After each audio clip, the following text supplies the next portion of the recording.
അപ്പോൾ ഇതാണ് ഹൻസ് റൂളിൽ മനസ്സിലാക്കേണ്ടത്. എസ് ഓർബിറ്റൽ എന്ന് പറയുമ്പോൾ മാക്സിമം 2 ഇലക്ട്രോൺസിനെ ഫില്ല് ചെയ്യാൻ പറ്റും. അതിൻ്റെ ഹാഫ് എന്ന് പറയുന്നത് 1, ഫുള്ളി ഫിൽഡ് എന്ന് പറയുന്നത് 2. അപ്പോൾ മാക്സിമം, അതായത് ഫുള്ളി ഫിൽഡ് ആണെങ്കിൽ ജെ എന്ന് പറയുന്ന ടോട്ടൽ ആംഗുലർ മൊമെൻറ്റം ജെ എന്ന് പറയുന്നത്, അല്ലെങ്കിൽ അതിൻ്റെ വാല്യൂ കറസ്പോണ്ടിങ് ആയിട്ട് 0 ആയിരിക്കും. ഹാഫ് ആണെങ്കിൽ എന്ത് സംഭവിക്കും? കറക്റ്റ് പകുതിയാണെങ്കിൽ എന്ത് സംഭവിക്കും? ജെ ഈക്വൽ ടു എസ് ആയിരിക്കും. ഫുള്ളി ഫിൽഡ് ആണെങ്കിൽ നമുക്കറിയാം,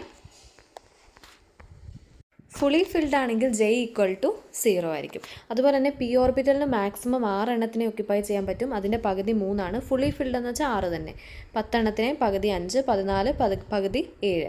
അപ്പോൾ ഈ 7നേക്കാളും കുറവുള്ളതിനെയാണ് ലെസ് ദാൻ ഹാഫ് ഫിൽഡ്, 5 എണ്ണത്തിന് കുറവുള്ള, അങ്ങനെ ഓരോ ഓർബിറ്റലിൻ്റെ നോക്കുക. അപ്പോൾ ഇതാണ് ആക്ച്വലി ഹൻസ് റൂൾ എന്ന് പറയുന്നത്. അപ്പോൾ നമുക്ക് ക്വസ്റ്റ്യനിലേക്ക് തിരിച്ചു വരാം. അപ്പം ഇത് ഇങ്ങനെയാണ് ഇരിക്കുന്നത്. L2 എന്ന് കിട്ടി, S2 എന്ന് കിട്ടി, J എന്താണ്? അപ്പം മിസ്സ് പറഞ്ഞ പോലെ ഹൻസ് റൂൾ അപ്ലൈ ചെയ്യുക. D6 ആണ്. 10 എണ്ണത്തെ ഫില്ല് ചെയ്യാൻ പറ്റും. 10ൻ്റെ പകുതി എന്ന് പറയുന്നത് 5 ആണ്. അപ്പോൾ ഇവിടെ ഏതായാലും മോർ ദാൻ ഹാഫ് ഫിൽഡ് ആണ്. മനസ്സിലായോ? ഹാഫ് ഫിൽഡ് എന്ന് വെച്ചാൽ 5 ആണ്. ലെസ് ദാൻ ഹാഫ് ഫിൽഡ് എന്ന് വെച്ചാൽ 5 കുറവും, 5 കൂടുതലാണെങ്കിൽ മോർ ദാൻ ഹാഫ് ഫിൽഡ് ആണ്. അപ്പോൾ L+S എന്താണെങ്കിലും ചെയ്യാം. അപ്പോൾ L2 ഇത് +2 വിച്ച് ഈസ് ഈക്വൽ ടു 4. അപ്പോൾ 3p6ൻ്റെ ഉത്തരം നമുക്ക് കിട്ടി. ജെയുടെ വാല്യൂ കിട്ടി 4. ഇനി ഇതുപോലെ ഒന്ന് 3D4 ഒന്ന് ചെയ്തേ. ബോക്സ് ഒക്കെ വരച്ച് സ്പിന്നൊക്കെ എഴുതി ഒന്ന് ചെയ്തേ. നോക്കിയാൽ മക്കളെ, 3D4 ആണ് ഇനി എടുക്കുന്നത്. 3D4 D ആകുമ്പോൾ എല്ലിൻ്റെ വാല്യൂ 2, S ആകുമ്പോൾ 0, P ആകുമ്പോൾ 1, D ആകുമ്പോൾ L ഈക്വൽ ടു 2. ഓക്കെ, ഇനി എസിൻ്റെ വാല്യൂ അറിയണം.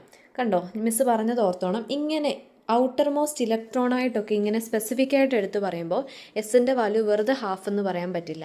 അതേസമയം മഗ്നീഷ്യത്തിൻ്റെ കണ്ടുപിടിക്കുക, ഗ്രൗണ്ട് സ്റ്റേറ്റ്, അങ്ങനെയൊക്കെ പറഞ്ഞാൽ ഒരു പെർട്ടിക്കുലർ ആറ്റം എടുത്ത് പറഞ്ഞാൽ നമുക്കിപ്പോൾ CR എന്ന് മാത്രം പറഞ്ഞിരുന്നെങ്കിൽ നമുക്ക് നോർമലായിട്ട് സ്പിൻ കണ്ടുപിടിച്ച് പോകുമായിരുന്നു. പക്ഷെ ഒരു ഔട്ടർ മോസ്റ്റ് സംഭവം തന്നിട്ട്, ഔട്ടർ മോസ്റ്റ് ഇലക്ട്രോൺ തന്നിട്ട് സ്പിൻ കണ്ടുപിടിക്കുമ്പോൾ നമ്മൾ ബോക്സ് വരയ്ക്കുന്നതായിരിക്കും എളുപ്പം.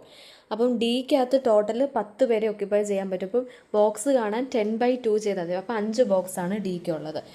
1, 2, 3, 4 and 5. ഔട്ടർ മോസ്റ്റിൽ 4 എണ്ണം ഉണ്ട്. അപ്പോൾ 1, 2, 3, 4. അപ്പോൾ എത്ര എണ്ണം? 4 എന്താണ്? അൺപെയർഡ് ആണ്. അപ്പോൾ സ്പിൻ കാണാനായിട്ട് 4 അൺപെയർഡ് ആണ് ഇൻറ്റു ഹാഫ് ചെയ്താൽ മതി. അപ്പോൾ 4/2 എന്ന് വെച്ചാൽ 2. അപ്പോൾ സ്പിൻ എന്താണെങ്കിലും 2 എന്ന് കിട്ടി.